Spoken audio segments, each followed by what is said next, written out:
our position vis-à-vis this genocide is going to determine whether we should be in a position to sleep at night for the rest of our lives. Free Rima Hassan, end the genocide, end apartheid now.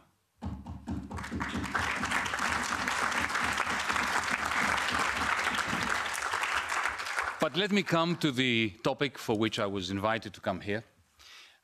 There can be no more significant topic than the economic conditions for peace. A year ago, I would have started this speech with a lament about this until recently inconceivable conversion of the European Union from a peace project into a war project. But this is a fact now. Today, it makes no sense to lament what is now a fact, an incontrovertible fact. The European Union is a fully fledged war project, a project that will either land us in permanent war or in even deeper bankruptcy than what we already are in, or most probably both. Europe's military Keynesianism, which has taken over this town, I shall be arguing in the time that I have allotted to me, military Keynesianism, as adopted by the European Union, is guaranteed to make Europe less safe, more unequal, and weaker. Only two interesting questions remain. Why has Europe taken this turn? And now that Europe is on this warpath, what is our duty to our people, to Europeans, to peace? But let me start right at the very beginning. At the risk of irking Europeanists who have bought their own propaganda, let me be clear, the European Union, from its beginnings, since it was the European Communities of Coal and Steel, was an American construction, part of an American global plan that also comprised the Bretton Woods system, the Truman Doctrine, and of course NATO. Yes, most Europeans hankered for no more war and no more totalitarianism, even democracy. But, ladies and gentlemen, the European Union was designed in Washington, D.C. And it was designed specifically not as some competitive marketplace, but explicitly as a big business cartel run by a democracy-free commission, yes, the European Commission, not coincidentally located a stone's throw from NATO's headquarters. From 1950 onwards, the European Union was nurtured by and in tune with the interests of the United States, an inconvenient fact that both our self-important rulers in Europe and Donald Trump seem to be ignoring. Looking back, there's a common thread that runs through the entire history of the European Union. And what is this common thread? It is the total economic dependence of the European Union on the United States of America. Initially, the European Union was deeply dependent on being part of the dollar zone. From 1971, the European Union has another dependence, its dependence on America's budget and trade deficit. I'll explain that. But to sum it up, one way or another, Europe's deep dependence on the United States was ingrained in the European Union's architecture. It will thus take much more than mere pronouncements or a few $100 billion of borrowed money spent on weaponry to establish Europe's independence from the United States.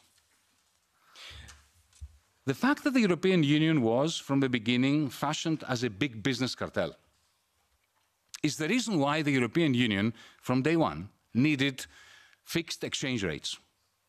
Because, you see, currency fluctuations destabilize any cartel. That's why OPEC needs the dollar. It makes it hard to have currency fluctuations to maintain the necessary levels of collusion between the companies, the conglomerates, participating in the cartel. But, you know, from 1950 to 1971, the United States took care of this problem on Europe's behalf. As long as we were running a trade deficit in relation to the United States, we were allowed to be part of the dollar zone, our currencies pegged to the American dollar. But when around 1969, 1970, Europe and Japan, Europe started running a trade surplus with the United States, it was game over. On the 15th of August 1971, the Donald Trump of that era, remember him? President Richard Nixon, the Donald Trump of 1971. He got rid of Europe. He jettisoned Europe from the dollar zone. He sent his Treasury Secretary to Europe to give us the message, our leaders the message, that the dollar is our currency, he said, an American currency, and looking at the Europeans, and it is your problem. Two things happened next. First, to save their big business cartel, the European leaders scrambled to create our own fixed exchange rate regime. They tried everything. First, they called it the snake. Does anyone remember the snake? Then it was a European monetary system, then the European exchange rate mechanism. Nothing worked. They all proved flimsy designs that speculators crushed very profitably for them. So in desperation, European leaders created the most noxious currency the human spirit could ever imagine, the euro. The second development was that as America expanded its deficits, the budget deficit of the government and the trade deficit, the Eurozone morphed into a German-led net exporting machine whose aggregate demand was subcontracted to the Americans. In effect, the two deficits of the United States, the budget deficit and the trade deficit, operated like a huge vacuum cleaner, sucking into the territory of the United States two things: the net exports of Germany, France, Italy, and so on, and the profits that the German, French, Italian capitalists were making, profits that ended up in New York, invested as US government debt, US shares, and US real estate. That's how, once Europe was expelled from the dollar zone, it became utterly dependent on America's deficits. So that was what the Nixon shock did. It converted Europe's utter reliance on living within the dollar zone into an even greater dependence on American deficits. Here in Brussels, you know that better than me, they love this expression that Europe progresses from crisis to crisis. It's a delusion, it is not true. The crisis of 2008 was our greatest opportunity to render the European Union viable, to end the European Union's deep reliance, dependence on the United States. The French and German banks and the Italians and the Greeks went bankrupt. The Eurozone's impossible rules were in tatters. The domino effect, beginning with Greece, was bankrupting sequentially our governments. It was the perfect opportunity to transform the European Union from a big business cartel, inherently reliant on the United States, into a functional, balanced, internally balanced European Union, a kind of federation. But instead, Europe's political center, both the center-right and the center-left, decided that they would change everything. They would do whatever it takes to make sure that nothing changes. And how did they do that? They did their worst. Universal austerity for the many in every country, and frantic money printing from Frankfurt for the financiers and for the big business cartel. Ladies and gentlemen, what happens when you crush the incomes of the many and you hand over trillions, minted trillions, to the very few? I'll tell you what happens. The many become too poor to buy high-valued goods. Business does not invest. Why would they invest when the many can't afford? So business takes the money that the central bank prints and buys back its own shares, buys art, Bitcoin, houses. Asset price inflation goes up, while incomes and investment go south. The natural result is soul-crushing levels of inequality and deep popular discontent. The people got desperate. Why? They even voted somebody like me to be the finance minister of one of our countries. Then, in a state of panic, Brussels and Frankfurt overthrew governments like mine, or made Mr. Tsipras overthrow his own government on their behalf, using not the tanks, as the coup d'etat in 1967 did in Greece. No, they used the banks. But, you know, a coup d'etat is a coup d'etat. There's not much of a difference. Okay, guess what happens next? Just as in the mid-war period, xenophobia and the ultra-right rose up through the woodwork. It did again after 2010, 2015. The ultra-right proved a godsend for the shockingly unpopular radical center, whose politicians could now say to the voters, it's us, the fascists, or... Sorry, it's us or the fascists. But it was equally a godsend for the ultra-right, who needed the radical center to impose the austerity policies which created the discontent and the poverty, which fueled the anger that delivered votes to the ultra-right. Put differently, if Mr. Macron and Mrs. Le Pen had any sense, they should frame each other's photographs and put them on the bedside table next to their bed and say a little prayer to each other every night, because they are so much in need of one another. Liberal totalitarianism and the ultra-right xenophobic totalitarianism are accomplices. They feed off each other. Meanwhile, austerity for the many and money printing for the few depletes Europe's productive foundations. It's been doing so since 2009. It depletes our social fabric, our sense of collective purpose. That's how the European Union lost any legitimacy it had in the eyes of the public. Now, sensing this, the liberal totalitarians in power came up with one failed grand initiative after the other. Who can forget the eminently forgettable Juncker plan? Does anybody in this room remember the Juncker plan?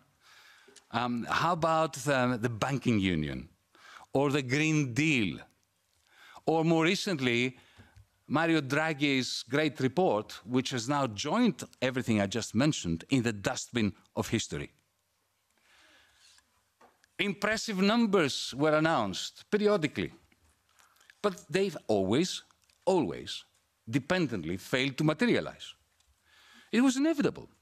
As long as our rulers said no to the political union that could sustain a proper, a macroeconomically significant Eurobond, the money to fund the necessary investment could never materialize. Even when they finally issued common debt during the pandemic with the recovery fund, what they ended up with was common liabilities, common debts, but no common purpose. Every grand initiative ever announced in this town was a dance with failure. It proved nothing more than smoke and mirrors by which they disguised the nakedness of the European Union. The result? After 15 years, maybe more, of net zero productive investment. Can you actually grasp this? For 15 years now, Europe has been investing zero in net terms in productive activities. After 15 years of this, Germany is, surprise, surprise, deindustrializing. And along with it, it is pulling down Eastern and Central Europe, Northern Italy, Belgium, the whole cabal. Simultaneously, political paralysis grows on the back of fiscal stress. Neo-fascism and xenophobia are on the rise. Europe's dependence on the United States at a time when the new administration is cutting us loose is increasing. And the rest of the world looks at Europe as what could have been, which now has become an irritating irrelevance. In this sad context, our great and good leaders had another woeful idea, another grand initiative. Now that the Green Deal is dead in the water, as it is, why not try, and now that the recovery fund is almost spent, why not try military Keynesianism? Ladies and gentlemen, military Keynesianism has worked in the United States. And it was worked in the United States because America has federal institutions, monetary sovereignty, fiscal power, the technostructure. It has a common procurement process that is essential to sustain a military Keynesianism. Europe has none of that.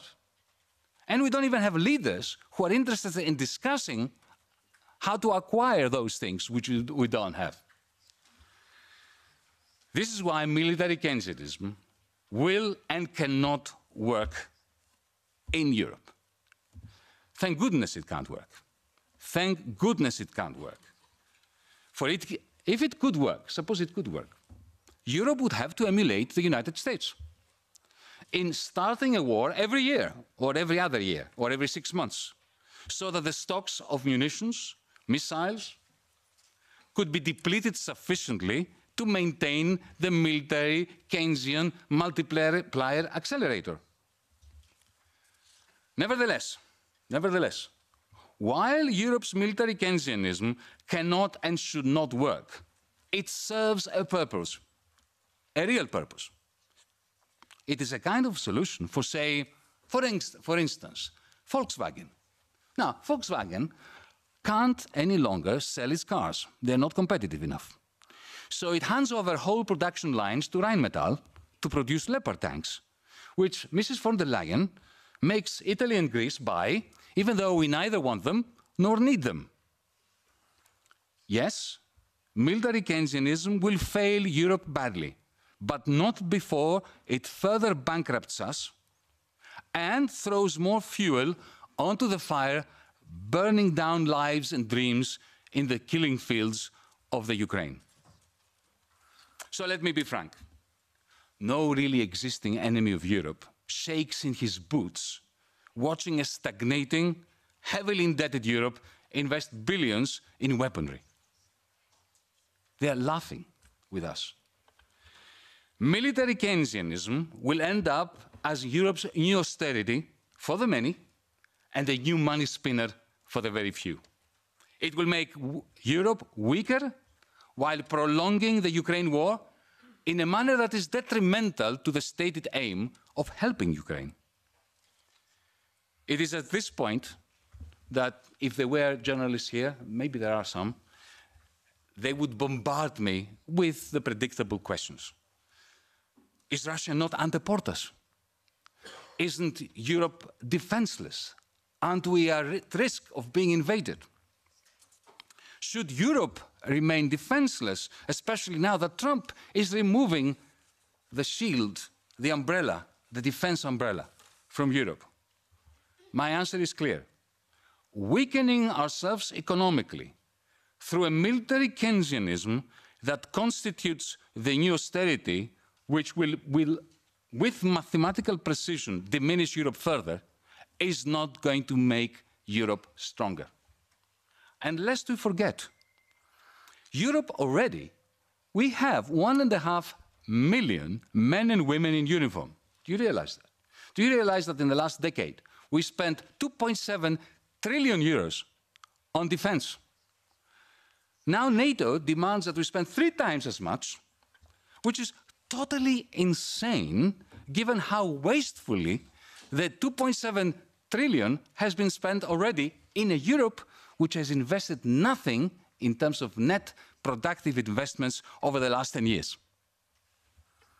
In this light, I submit to you that surrendering our foreign and defense policies to NATO and sinking further in unsustainable debt just to satisfy Washington. It's the surest way of making Europe more dependent, less secure, uglier, and sadder. In this context, the powers that be here in Brussels are anxiously trying to keep their jobs and to boost their budgets by spreading the lie that NATO had to expand eastwards in order to deter Russian aggression, when it is exactly the other way around. Like the mafia, NATO has spread insecurity through its expansion in order to sell us protection. Does this mean that Putin was right to invade Ukraine? Of course it doesn't. I'll tell you what it means. It means that NATO and Putin are accomplices. They needed each other in a joint venture for a confrontation that strengthened both Putin and NATO at the expense of the Europeans, of the Ukrainians, of the people of Russia. It also means that anyone truly interested in Europe's security and prosperity, first, must dispel the lie that Russia is about to invade us. They're not. Even if they want to, they cannot. They can't even take a few villages in the Donbass, for goodness sake. Secondly, we must work tirelessly to kill off this inane military Keynesianism. Thirdly, we must work, as Jeff Sachs said before, toward a European peace process, which uses Russia's confiscated billions not as a piggy bank from which to fund more Leonardo missiles and Leopard tanks that are utterly useless, but as a bargaining chip to bring Moscow to the table to establish a European Union-Russia comprehensive collective security treaty. And if you really want to bring Russia to its knees, this would be my message to the Commission, to NATO. Do you really want to bring Russia to its knees? You know what you should be doing? You should be working tirelessly to induct Russia into the euro. Because if you did bring Russia into the euro, in one fell swoop, you would have wrecked Russia's productive basis. You would have bankrupted the people and the state of the Russian Federation. You would have made its leaders rush to Brussels and to Frankfurt with begging bowl in hand. Now, you think I'm joking, but there's too much truth in this joke. To sum up my argument so far, Europe's economic stagnation was a product of its total dependence on the American deficits, at least since 1971. This dependence yielded Europe's complicity with a decade-long American project of inciting a war in Ukraine. And now that the United States is decoupling, our rulers, resembling decapitated chickens, are running around without their heads screwed on, struggling to find ways of continuing to impede peace in Ukraine so as to use military funding to prop up Europe's faltering big business cartel. Ladies and gentlemen, as we speak here today, Europe is falling headlong into another ethical void. We mentioned it at the beginning, but I have to mention it again. The Palestinian genocide. It's not just the embarrassment, also known as Mrs. von der Leyen, posing like a cheerleader in front of the tanks of the Israeli army before it stormed Gaza to commence the genocide. No. The European Union is not merely complicit due to its subservience to the United States in what's happening in Israel and Palestine. No. The European Union is actively funding Israel. Lest we forget, it does so directly, cynically, with no compunction. BNP Paribas and Allianz underwrite the issues of Israeli government bonds that fund the Israeli meat grinder in the Palestinian-occupied territories. Maersk is the prime transporter of the military machine that is now at work in Gaza. Since 2007, the European Union has channeled 2 billion euros of research funding to Israeli entities. But there's something even scarier going on. Some of our top institutions for which we're proud as Europeans, depend financially on Israel. Imagine that Europe were to do its duty today and sanction Israel. The Technical University of Munich stands to lose 195 million of funding in research projects in collaboration with Israeli entities. Ladies and gentlemen, it's important to remember the context, the historical context, and the guilt that the whole of Europe carries on its shoulders. After all, the pogroms against the Jews started here in Europe. Europeans carried out genocides in Africa, in the Americas, in Australia. When we formed the European Union, we claimed a chance to make amends. However, our dependence on the United States and our ruling classes' penchant to profit from imperialism have made this impossible. Yet again, as a result, Europe's hands are covered in the blood of innocents in Gaza, in the Ukraine, in the Sudan, in Libya, in Yemen, in Syria. It has also brought totalitarianism back in our midst, here in Europe. Permit me a personal statement. When the German authorities banned me from entering Germany, including by Zoom, in April 2024, for the crime of co-organizing with German Jews a conference in Berlin on the theme of a just peace in the Middle East, they were making a point. To them, letting the rivers of Palestinian blood flow unimpeded represented their chance, that's how they saw it in their distorted mind, represented their chance of washing off their hands the guilt of the Holocaust. Over the other German genocide in Namibia, perhaps of Belgium's crimes against humanity in the Congo. There's a clear warning for us all. Economic stagnation in Europe begets warmongering, which begets a revived European settler mentality. This Europe has fallen so far into a moral crevice that it cannot easily climb out of it. Europe's liberal totalitarianism, which we in Greece experienced firsthand 10 years ago, is now everywhere and is throwing wide open the gates so that the xenophobic ultra-right form of totalitarianism can darken our doorsteps.